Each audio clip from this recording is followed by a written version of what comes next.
كلي يا مو، ليش ما عم تاكلي؟ الحمد لله يا مو شبعت. اللي بدي أعرفه، باعت هالأكلة إلك ولا للولد؟ يا مو عصام طيب وكريم، اخذ كل طباع ابوه، يعني صعب يعصب بسرعة، بس دغري بيروق وبينسى كل شيء. لكن ليش بعد تتضايق ام زكي؟ هذا اللي قارقني منه ومن امه ومن ابوه كمان. يعني لحد هلا ما حدا منكم راه لعندها. شو كنا عم نحكي يا شيخ؟ يلا يخلي لي اياك. والله نحن لنا الشرف بالولد وبأمه وبسته وبكل شروشه.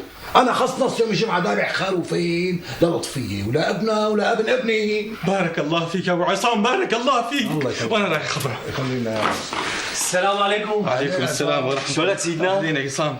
شو عم يقول والد نور بيت الحكاية؟ لك يا سيدنا نحن من عجمة. بارك الله فيكم، بارك الله فيكم. يلا السلام عليكم. مع السلامة.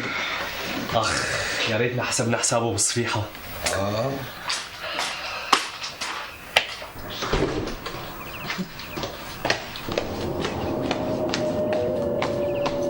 والله لو بيذبحوا 10 خواريف قلبي مو رضيان لا عليه ولا على امه.